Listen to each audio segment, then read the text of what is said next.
G'day, I'm David G. Sheshnag Yoga Center. What on earth is Kundalini? This video is about the higher self and lower self. Basically conscious and unconscious, subconscious. The way I've come to appreciate it is our life is predominantly expressed through our subconscious vibrations, the ones that have been impacted into our subtle energy system, our emotional being and our psyche through programming or pain or whatever experience it is, maybe just through schooling, through our parents. The vibrations that are below the heart chakra in the lower animalistic centers, the ones that keep you separate, keep you little, keep you under some false identification that you're actually not everything. Then there's the higher self, the part of you that when the body stops at night, goes into the dream time, goes and coordinates the next few days, goes and coordinates your predetermined agenda on a spiritual level, on a soul level. And then before you get there, before your lower self gets there on a physical level, the higher self's already coordinated. I'm trying to live according to the higher self a little bit more, but as I go into the deeper, more spiritual aspects of being, I find that I'm so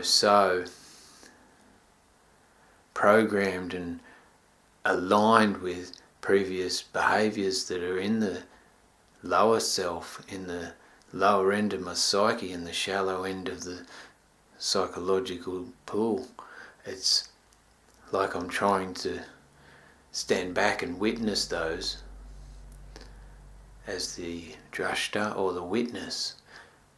It's painful because I've created an identity and an affiliation with these lower vibrations throughout my life to be able to identify with them as what I am, but I'm not really that. I'm actually everything. So it's a bit of a, bit of a conflict. My little self doesn't really want to let go. There's a lot of pain there that it actually likes to re-embellish things, likes to really sabotage things, likes to live in a world of pain rather than love. Harmony is not really one of the creations or the experiences of the lower self from my perspective. If it is, it's to do with control and subconscious neuroses. It's not to do with the art of being and the art of love and the ability to freely express yourself and be able to hold space and honour another being, not involve yourself in that. It's totally, that's the attributes of the higher being and the higher self. The freedom that goes with the higher self is phenomenal. It's actually like a weight of you is lifted, and the freedom is effusive through your whole being. So it flows down and on a subtle level from the higher self to the lower self, so then the lower self can be not so entrenched in a vibration that's not accurate.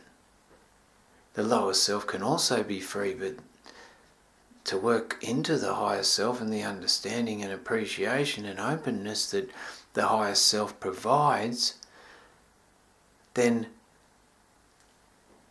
there needs to be a little bit of softness to yourself, forgiveness, acceptance, appreciation that in the past you've created certain situations and certain grooves in your psyche to be able to create the perfect karmic situations for your predetermined soul agenda.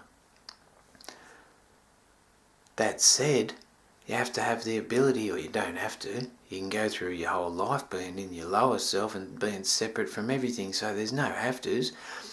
If you want to be conscious, like I do, I want to be conscious, I want to be free from pain, I want to be loving, I actually just want to be love, I want to have faith in the divine, and I want to constantly know it, just be that peace.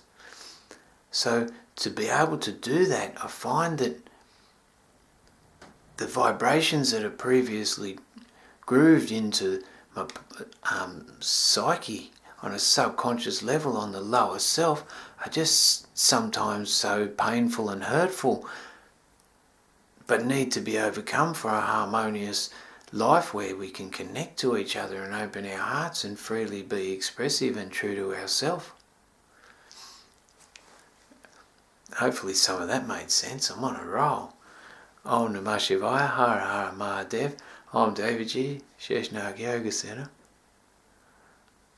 Peace.